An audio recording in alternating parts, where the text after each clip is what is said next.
বিসমিল্লাহির রহমানির রহিম। প্রিয় শিক্ষার্থীবৃন্দ, আশা করি তোমরা সবাই সুস্থ আছো। সেই প্রত্যাশায় তোমাদের সামনে উপস্থিত হয়েছি। আজকে আমি অর্থনীতিতে অনার্স প্রথম বর্ষের এবং BBA accounting, management, marketing, finance and banking এর দ্বিতীয় বর্ষে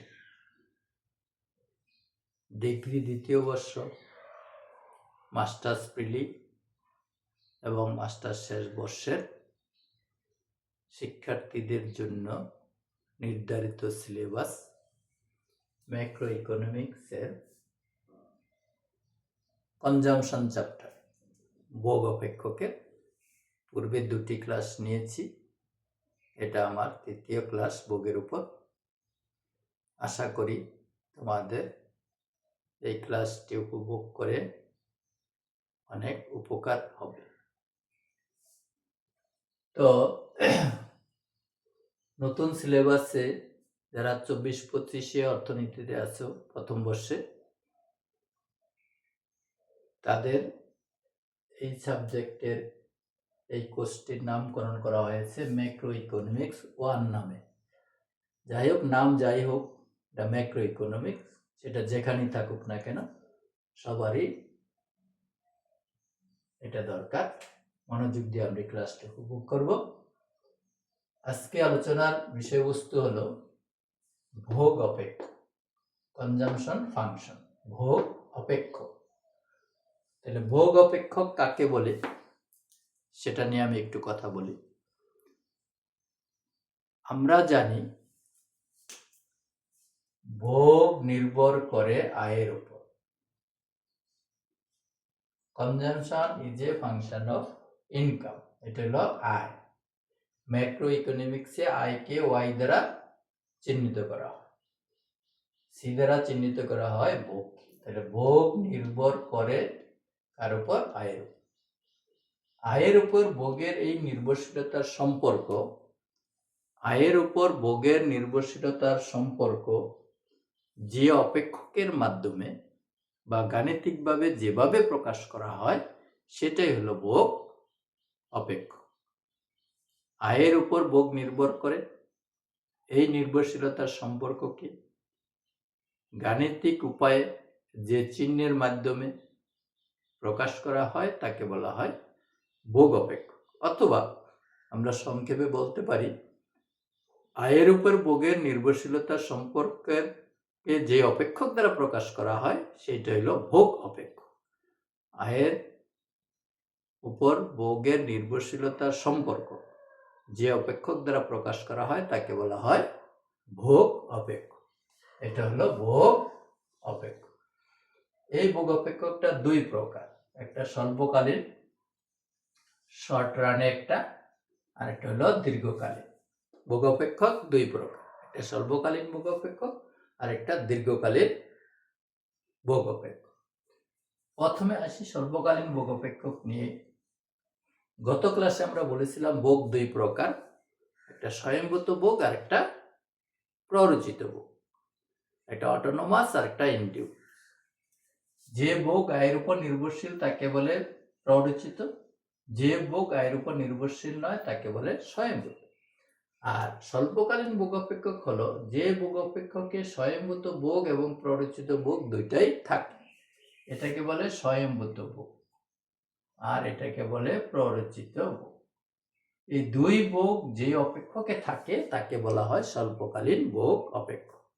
যে ভোগ অপেক্ষকে স্বয়ংভূত ভোগ এবং প্ররোচিত ভোগ দুইটাই বিদ্যমান তাকে বলে স্বল্পকালীন ভোগ অপেক্ষক। তাহলে C is equal to A plus B Y, এটা হলো একটা স্বল্পকালীন ভোগ অপেক্ষক। এটা কি? স্বয়ংভূত ভোগ। এটা কি? প্ররোচিত ভোগ। শুধু বিটা কি? শুধু বিটা হলো এমপিসি। গত ক্লাসে বলা হয়েছে এটা মার্জিনাল প্রপেনসিটি টু কনজিউম, প্রান্তিক ভোগ প্রবণতা। তাহলে আমরা স্বল্পকালীন ভোগ অপেক্ষকের এ কি, বি কি, ওয়াই কি, বি ওয়াই কি, এসবগুলি লিখে দেব। এরপরে হলো দীর্ঘকালীন ভোগ অপেক্ষক কাকে বলে? যে ভোগ অপেক্ষকে শুধু প্ররোচিত ভোগ থাকে, স্বয়ংভূত ভোগ থাকে না, স্বয়ংভূত ভোগ থাকে না, শুধু প্ররোচিত ভোগ থাকে, সেই ধরনের ভোগ অপেক্ষককে বলা হয় দীর্ঘকালীন ভোগ অপেক্ষক। এখন স্বল্পকালীন ভোগ অপেক্ষকটা আর দীর্ঘকালীন ভোগ অপেক্ষকটা যদি আমরা চিত্রে রূপ দেই কিরকম হবে, রেখাটা কিরকম হবে,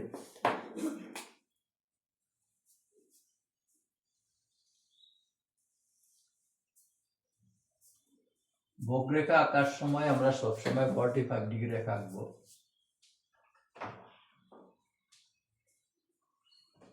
তাহলে স্বল্পকালীন ভোগ অপেক্ষক C = A + B1। তাহলে স্বল্পকালে আয় না থাকলেও একটা ভোগ থাকে, এই যেটুক এখান থেকে ওঠে। স্বল্পকালীন ভোগ রেখাটা সবসময় লম্ব অক্ষ থেকে উঠবে, কারণ আয় না থাকলেও একটা ভোগ থাকে। এখানে আয় কত নাই, তখনও একটা ভোগ আছে। আয় যখন শূন্য তখন ভোগ এটুকু। আর দীর্ঘকালীন ভোগ অপেক্ষক আয় নাই, ভোগ নাই, এটা তো থাকে না। তাহলে C = কত? শুধু BY। তাহলে y শূন্য হলে C = শূন্য, y নাই, সিও নাই, এখান থেকে উঠবে। এবং আমরা জানি b এর মান কত? 1-এর চেয়ে কম। তাহলে 1-এর চেয়ে কম হলে এটা 45 রেখার নিচে থাকে। b এর মান যদি 1-এর চেয়ে কম হয়, এটা এই 45 ডিগ্রি রেখার নিচে থাকে। যেই বক্ররেখার b এর মান 1, সেই বক্ররেখা 45 ডিগ্রি রেখার উপর দিয়ে যায়। আর যেহেতু আমরা জানি b এর মান 1-এর চেয়ে কম, তাহলে এই দীর্ঘকালীন বক্ররেখাটা মূল বিন্দু থেকে উঠবে ঠিকই, উঠে এটা 45 ডিগ্রি রেখার নিচে থাকবে। এইটা হলো এটাই আমরা ধরলাম এটা, আর এটা হলো এটা। তাহলে আমাদের এটা হলো স্বল্পকালীন ভোগ রেখা। যদি কখনো আমাদেরকে একটি স্বল্পকালীন ভোগ রেখা অঙ্কন করতে বলে, আমরা এটা লম্ব অক্ষ থেকে উঠাবো, কারণ আয় না থাকলেও কিছু ভোগ স্বল্পকালে থাকে। দীর্ঘকালীন ভোগ রেখা আয় যখন নাই, ভোগও তখন নাই। আবার এটা 45 ডিগ্রি রেখার নিচে থাকে, কারণ কি? আয় না থাক, আয় যতটুকু বাড়ে ভোগ ততটুকু বাড়ে, অর্থাৎ b এর মান 1-এর চেয়ে কম। b এর মান যেহেতু 1-এর চেয়ে কম, এই জন্য দীর্ঘকালীন ভোগ রেখাটা এই 45 ডিগ্রি রেখার নিচে থাকবে। এইটাও কিন্তু 45 রেখার নিচেই আছে, নিচে বলতে ঢালটা নিচেই আছে। তাহলে এখানে b এর মান যা, এটাও b এর মান। যাই হোক, আমরা প্রাথমিক ধারণা নিলাম স্বল্পকালীন ভোগ রেখা কেমন হয়, এটার গাণিতিক রূপ কেমন হয়, আর এটা চিত্ররূপ কেমন। দীর্ঘকালীন ভোগ রেখার গাণিতিকটা কেমন হয় আর চিত্রটা কেমন। তাহলে স্বল্পকালীন ভোগ রেখা, দীর্ঘকালীন ভোগ রেখা, স্বল্পকালীন ভোগ অপেক্ষক, দীর্ঘকালীন ভোগ অপেক্ষক, বিষয়গুলি একটার সাথে আরেকটা জড়িত। এখন আসি, যদি আমাদেরকে বলেছে কয়েকবার বলেছে যে একটা স্বল্পকালীন ভোগ সমীকরণ থেকে বা অপেক্ষক থেকে একটি ভোগ রেখা অঙ্কন কর, এরকম একটা ভোগ অপেক্ষক দিয়ে দিতে পারে। তাহলে স্বল্পকালীন ভোগ অপেক্ষক থেকে ভোগ রেখা অঙ্কন করো। একটু লিখে নিতে পারো সংক্ষেপে, স্বল্পকালীন ভোগ অপেক্ষক থেকে কিভাবে ভোগ রেখা পাওয়া যায়। একটা সমীকরণ দিয়ে দিতে পারে, ভোগ সমীকরণ, এখান থেকে ভোগ রেখা অঙ্কন করো। তাহলে যে কোনো সমীকরণ থেকে যদি রেখা আঁকতে বলে, আমরা ইচ্ছা করলে একটা সূচি তৈরি করে নিতে পারি। এখানে y, এখানে c। তাহলে প্রথমে আমরা ধরি y যদি 0 হয়, এখানে 0 বসাইলে কত হয়? শুধু 100। y যদি 100 হয়, কত হয়? 100 হলে এখানে হয় 50, আর এই 100 150। এটা যদি 200 হয়, এখানে হবে কত? 100, আর এই 100 200। আরেকটা নেই, এটা যদি 300 হয়, এখানে কত? 300 এর অর্ধেক হলো 150, আর 100 250। এই 4টা নিলাম, ইচ্ছা করলে আমরা 5টাও নিতে পারি। নেই আরেকটা, 400 হলে কত হয়? 400 হলে এখানে হয় 200 আর 130। তাহলে আমরা এটার ব্যাখ্যা দিতে পারি, সূচিতে লক্ষ্য করা যায় y = 0 হলে c = 100। এটা কিন্তু নিজে নিজে নেব না, এখানে মান বসিয়ে আমরা যোগ বিয়োগ করে নেব, দেখাও দিতে পারি আমরা ইচ্ছা করলে। y = 0 হলে c = 100, এরকম লিখতে পারি y = 0 হলে c = 100 প্লাস 0.5 ইন্টু 0 সমান সমান কত? 100। ঠিক এইভাবে y = 100 হলে c = 100 প্লাস 0.5 ইন্টু 100 সমান সমান 150। y = 200 হলে c = 100 প্লাস 0.5 ইন্টু 200 সমান সমান 200। y = 300 হলে c = 100 প্লাস 0.5 ইন্টু 300 সমান সমান 250।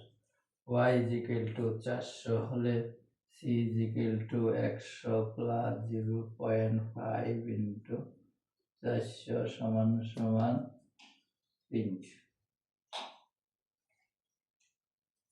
তাহলে এরকম দেখাই দিতে পারি, সেটা আবার সূচি দেখাইতে পারি, অথবা এটা না দেখাইলে হবে, এটাতে দিয়ে দিলেই হবে, এখানে দেখালেই হবে। তাহলে এখন আমরা সূচি করলাম, সূচি থেকে এখন আবার চিত্র অঙ্কন করি।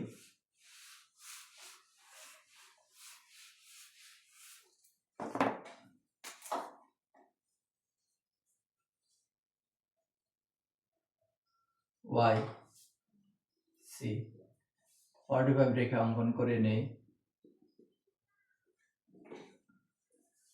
y 0 এটা ধরবো 0, 100, 200, 300, 400। 0, 100, 200, 300,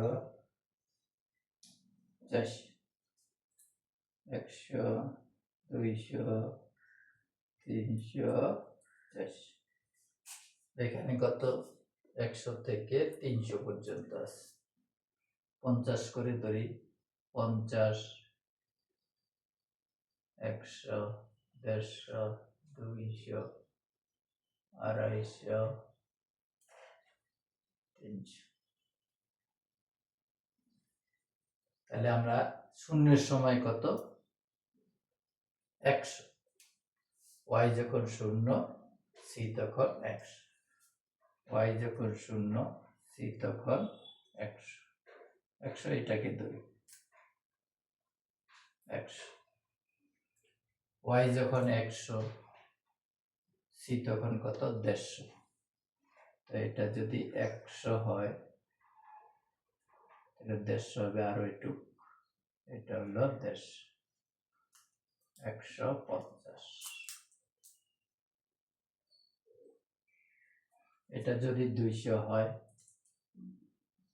বর্গ 200, 200 সময় 200, y যখন 200 বর্গ 200, এটাই 45 রেখার উপরে হল। y যখন 300, আরো বাড়াইতে হবে, y যখন 300, এটা কত? 250, 250। এটা যখন 400, 400, এটা তখন কত? 300। তাহলে আমরা বক্র রেখার এই বিন্দুগুলি পেলাম। এটা হয় না। শূন্যের সময় 100, 100 সময় 150, 200 সময় 200, 300 সময় 250। এটা হলে তো 300 হয়ে গেল, 250 কম হবে এটা। তারপরে 400 সময় হলো 300, 400 সময় 300, একটু ভুল হয়েছে। আবার বলছি, শূন্যের সময় 100, শূন্যের সময় 100, 100 সময় 150, 100 সময় 150, 200 সময় 200, এইটা শুধু 45 রেখার উপরে হবে। 300 সময় 250, 300 সময় 250, এটা হলে তো 300 হয়ে গেল, এটা 300 হবে না, 250। 300 সময় 250, 400 সময় হলো 300, 400 সময় হবে 300, এটা গেলে 400 হয়ে যাবে, 300 মানে এর চেয়ে একটু কম। যাই হোক, এখন এই তিনটা বিন্দু যোগ করে দিলে এটা হলো C is equal to 100 plus 0.5, এটা হলো বক্ররেখা। তাহলে আমরা এদিকে আয়, এদিকে বক, এদিকে ওয়াই, এদিকে সি। আয় যখন 0, বক তখন 100, আয় যখন 100, বক তখন 150, এইখানে হলো 100, 45 রেখায় 100, এর চেয়ে একটু বেশি। 200 সময় 200, এটা 45 রেখার উপরে হবে, এদিকেও 200, এদিকেও 200, এদিকে 300 হলে এদিকে 250, একটু কম হবে। 400 হলে 300, এই পর্যন্ত হলে 400 হতো, 300 এখানে। তাহলে বিভিন্ন আয়ে বিভিন্ন ভোগের যে বিন্দুগুলি আমরা পেলাম, এই বিন্দুগুলি যোগ করলে আমরা ভোগ অপেক্ষক পেয়ে গেলাম। এইভাবে আমরা একটা স্বল্পকালীন ভোগ অপেক্ষক থেকে বক্ররেখা অঙ্কন করতে পারি। এটা হলো 45 ডিগ্রি। তাহলে যদি একটা ভোগ অপেক্ষক দিয়ে আমাদেরকে বলে বক্ররেখা অঙ্কন করো, বা স্বল্পকালীন ভোগ অপেক্ষক থেকে কিভাবে বক্ররেখা পাওয়া যায়, তাহলে আমরা এটা এভাবে করব। আশা করি বুঝতে পেরেছ। এখন আমরা যে আলোচনাটা করব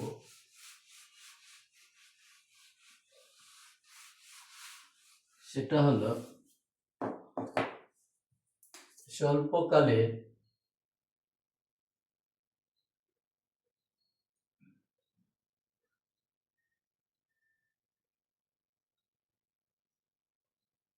ভোগ অপেক্ষকের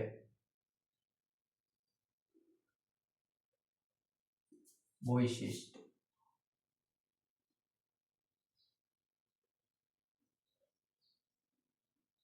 স্বল্পকালীন ভোগ অপেক্ষকের বৈশিষ্ট্য, বিশেষ করে অনার্স প্রথম বর্ষে যারা আছো এবং বিবিএতে যারা দ্বিতীয় বর্ষে আছো, ভোগ অধ্যায়টা যাদের আছে, ডিগ্রি দ্বিতীয় বর্ষে যারা আছে, এদের জন্য এই প্রশ্নটা ইম্পর্টেন্ট।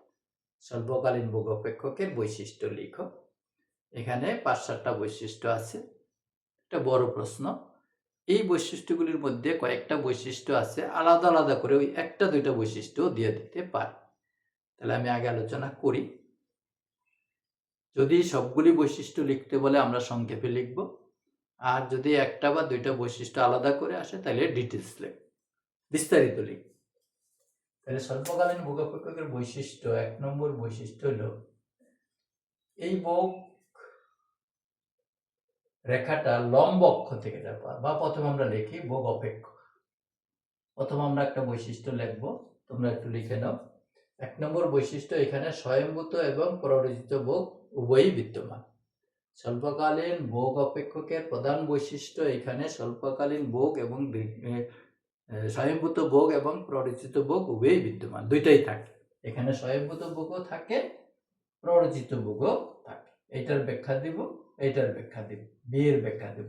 এই ব্যাখ্যাগুলি আগে আমরা দিয়েছি, আমার বইয়ের মধ্যেও আছে, একটু পড়ে নিতে পারো।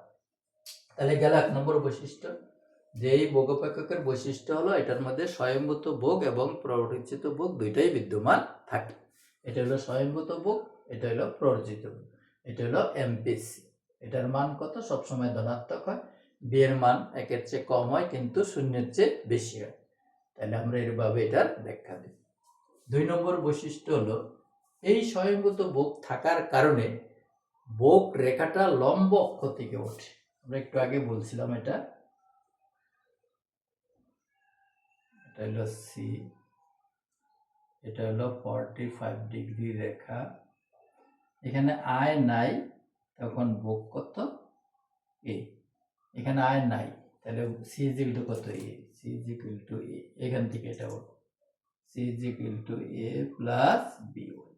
তাহলে স্বল্পকালীন ভোগ অপেক্ষকের বা রেখার একটা বৈশিষ্ট্য, স্বয়ংভূত ভোগ থাকার কারণে এই ভোগ রেখাটা কি দিয়ে ওঠে? লম্ব অক্ষ থেকে উঠবে। স্বল্পকালীন ভোগ রেখা কখনোই মূলবিন্দু থেকে ওঠে না, স্বয়ংভূত ভোগ থাকার কারণে এটা লম্ব অক্ষ থেকে ওঠে। তাহলে এই দুইটা বৈশিষ্ট্য হলো, এটা দেখে দেখে আমরা করে ফেলবো। এখানে দুইটাই থাকে, আর এটা থাকার কারণে বক্ররেখাটা লম্ব অক্ষ থেকে ওঠে। দুইটা বৈশিষ্ট্য গেল। তাহলে দ্বিতীয় বৈশিষ্ট্য হলো স্বল্পকালীন বক্ররেখা লম্ব অক্ষ থেকে উঠে, এটা মূলবিন্দু দিয়ে কখনোই যায় না। 3 নম্বর বৈশিষ্ট্য, এই স্বল্পকালীন ভোগ অপেক্ষকের ক্ষেত্রে এপিসি, এপিসিটা কিরকম হয়? এপিসি গড় ভোগ প্রবণতা। এই গড় ভোগ প্রবণতা কি হয়? হ্রাস পায়। গড় ভোগ প্রবণতা হ্রাস পায়। এটা আমরা সংক্ষেপে লিখি, বই পড়তে হবে। স্বল্পকালীন ভোগ অপেক্ষকের একটা বৈশিষ্ট্য যে এখানে এপিসি হ্রাস পায়, আয় যত বাড়ে এপিসি তত কমে। তাহলে এইটা আলাদা করেও আসতে পারে, যে দেখা হচ্ছে স্বল্পকালীন ভোগ অপেক্ষকের ক্ষেত্রে আয় বৃদ্ধির সাথে সাথে এপিসি হ্রাস পায়। তাহলে আমরা এটা কিভাবে দেখাবো? প্রথম আমরা গণিতের মাধ্যমে, অঙ্কের মাধ্যমে দেখাই। c = a + by, এপিসি কত? c/y, c এর মান বসায় দিই, a/y প্লাস হলো by/y, এই y কাটা গেলে কি হয়? a/y প্লাস b, এটা হলো এপিসি। এখন dAPC/dy, এটার আমরা ডিফারেন্সিয়েশন করব। যারা ডিফারেন্সিয়েশন অন্তরীকরণ পারো তাদের জন্য এটা সুবিধা, আর যারা না পারো তারাও একটু বুঝে নাও। ডিফারেন্সিয়েশন না জানলে ইকোনমিক্স পড়া যায় না, বারবার বলতেছি। ডিফারেন্সিয়েশন ফার্স্ট ইয়ারই আছে, ফার্স্ট ইয়ারই শিখে নিতে হবে এটা। ডিফারেন্সিয়েশনে দুর্বলতা থাকলে সারা জীবনও অর্থনীতিতে দুর্বলতা কাটিয়ে ওঠা যাবে না। সুতরাং ডিফারেন্সিয়েশন ভালো করে, এখনো সময় আছে, শিখে ফেল।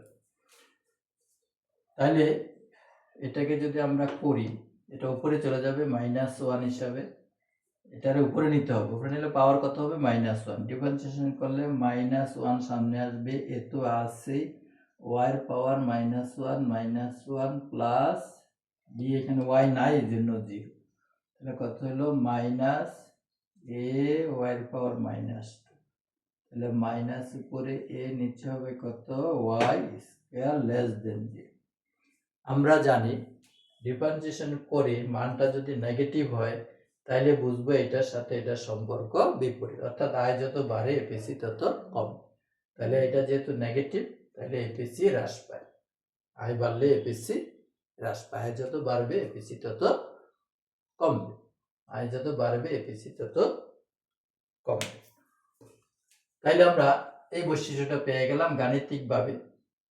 এখন যদি আমরা এটা চিত্রের মাধ্যমে দেখাইতে পারি।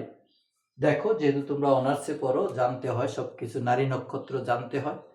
অনার্সে পড়া কিন্তু একটা সাবজেক্টে সবকিছু জানা। তাহলে আমরা গাণিতিকভাবে এপিসি বের করলাম, ডিফারেন্সিয়েশন করলাম, মাইনাস হলো, বুঝলাম এটার সাথে এটার সম্পর্ক বিপরীত। আয় যত বাড়ে এপিসি তত কমে, অর্থাৎ এপিসি হ্রাস পায়। এখন এটা দিয়ে যদি আমরা গাণিতিকভাবে তো দেখালাম, যদি আমরা চিত্র দেখাতে চাই, চিত্রের মাধ্যমে যদি এপিসি হ্রাসমান এটা দেখাতে চাই, তাহলে কি করব? এটা হলো c = a + b। আমরা এই দুইটার জায়গায় দেখাই। এখানে আয় ধরলাম 100, এখানে ধরলাম 200, এ বিন্দু বি বিন্দু।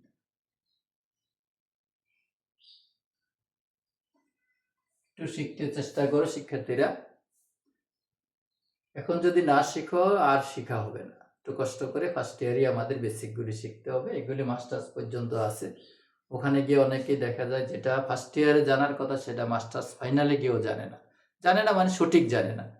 ক্লাসগুলি কষ্ট করে করো, তাহলে আমরা এখানে এপিসি বের করব, এখানে এপিসি বের করব। তাহলে নিয়ম হলো এপিসি যখন বের করব তখন এই যেই বিন্দুতে এপিসি বের করব সেই বিন্দু থেকে মূল বিন্দুতে একটা রেখা টানব। এই রেখাটা মূল বিন্দুতে একটা কোণ সৃষ্টি করবে। এই কোণের লম্বকে ভূমি দ্বারা ভাগ। তাহলে এটা তো আমরা দেখাইছিলাম 45 ডিগ্রি রেখা।